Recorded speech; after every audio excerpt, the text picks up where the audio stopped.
आप बताएं क्यों चुना आपने?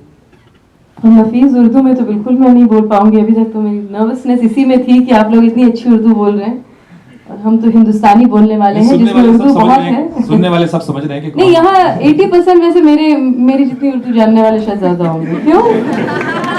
इसलिए मुझे बहुत गाढ़ी उर्दू बोलने की जरूरत नहीं है। तो मैं वहीं से शुरू करूंगी जहाँ सरमद ने छोड़ा कि आप भी मंटो मैं भी मंटो। और मेरे ख्याल से हम में जो वो मंटोयत है, या मुझ में शायद जो वो मंटोयत है, वही मुझे खींच लाई मंटो की तरफ। मैंने सबसे पहले मंटो को पढ़ा कॉलेज में, जब श्री राम सेंटर में एक मंटो की एक स्टोरी पे नाटक हुआ था। बहुत अच्छा नाटक नहीं था, लेकिन कहानी बहुत अच्छी थी। तो प्रेजेंटेशन अच्छा न होने के बावजूद लगा कि इसमें कुछ बहुत ही खास बात है और मैंने अब तक क्यों नहीं पढ़ा। और वहाँ दस्तावेज के 5 वॉल्यूम्स जो देवनागरी में है लेकिन उनकी ज़बान में है, तो उसको मैंने ख़रीदा। और उसमें से जब मैं कहानियाँ पढ़ने लगी, तब फिल्मों से मेरा कोई नाता नहीं था। तब बाद में मैंने सोचा मैं शॉर्ट स्टोरीज़ करूँगी, उसका भी दौर ख़त्म हो गया। और फिर जब मैं एसेज पढ़ने लगी उनकी, तो मुझे ऐसा लगा कि उनकी अपनी ज़िंदगी एक ऐसी मिसाल थी। उनकी कहानियाँ तो खैर बहुत दमदार हैं, उसमें तो कोई शक नहीं है, लेकिन उन्होंने अपनी ज़िंदगी में भी जिस तरह के उतार चढ़ाव सहे हैं, जिस तरह के मतलब वो रिबेलियस थे, एक तरह से बहुत पॉलिटिकल थे, लेकिन हमेशा कहते थे कि मैं पॉलिटिकल नहीं हूँ। कहते थे जितना गांधी जी को सिनेमा के बारे में पता है उतना मुझे पॉलिटिक्स के बारे में।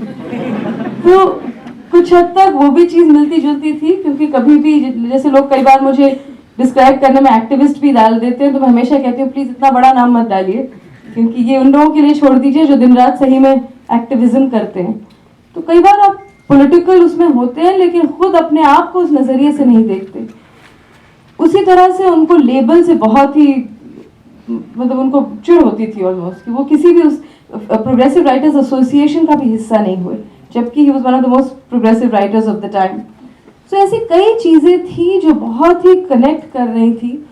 उनकी जो पूरी फाइट थी फॉर फ्रीडम ऑफ एक्सप्रेशन, जो आज कितनी रेलिवेंट है हमारे मुल्क के लिए तो है ही, लेकिन मेरे ख्याल से दुनिया भर में आर्टिस्ट राइटर्स इसी चीज़ के बारे में स्ट्रगल कर रहे हैं कि कैसे अपनी बात हम आगे रख सकें एज इंडिविजुअल्स। चाहे आप राइटर हो ना हो, आप अपना वजूद जो भी है उसे आप मतलब to be yourself. His fight was really to be himself, कि मैं ये हूँ, क्या मैं ये चीज़ कह सकता हूँ, लिख सकता हूँ। तो समझ नहीं, तो कहते थे कि ये क्या बात है कि प्रोग्रेसिव होना, मतलब ही टू फाइंड इट स्ट्रेंज। अगर आप इंसान हैं तो आपको प्रोग्रेसिव होना ही चाहिए। He did not think of it as an additional value. तो ये बात बहुत ही उनकी बेहतरीन लगी। और दूसरी बात, आइडेंटिटी को लेकर उन्होंने बहुत कुछ लिखा है। इस हिसाब से नहीं लिखा, it's not a political message, लेकिन नेशनल आइडेंटिटी, रिलीजियस आइडेंटिटी, इन चीज़ों को उन्होंने बहुत डिफाई किया है अपने काम के थ्रू, अपनी ज़िंदगी के जो भी जिस तरह से वो जिए हैं। और वो भी आजकल हमारे लिए एक बहुत अहम मुद्दा बन गया है। ये जो आइडेंटिटी की बात की, जैसे इन्होंने कहा वहाँ पाकिस्तानी शॉर्ट स्टोरी राइटर कहते हैं, हमारे यहाँ बेस्ट हिंदुस्तानी इंडियन शॉर्ट स्टोरी राइटर कहते हैं। सलमान रुश्दी ने ये लड़ाई वैसे बंद कर दी है। He said he is the greatest South Asian short story writer, so I think that's probably more appropriate.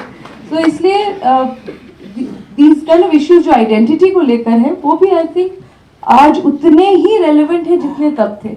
In fact कई बार जब मंटो को पढ़ते हैं तो लगता है सही में इतने साल पुरानी बात है।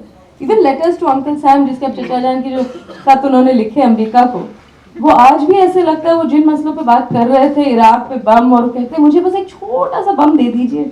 मैं आगे नहीं बताऊंगी वो क्यों मांगना चाहते थे मुझ पे ही कुछ इल्ज़ाम लग जाएगा। लेकिन बहुत सारी ऐसी चीज़ें उन्होंने कही हैं, जी हैं, जो आज के हमारे माहौल की चीज़ें हैं, जो उतनी तकलीफ हमें देती हैं जितनी कि उन्हें देती थी। तो उन तकलीफ़ों की वजह से, उसके बारे में जो कहना है उसकी वजह से एक बहुत ही करीब का एक रिश्ता है, और इसी वजह से मैं फिल्म बनाना चाह रही हूँ।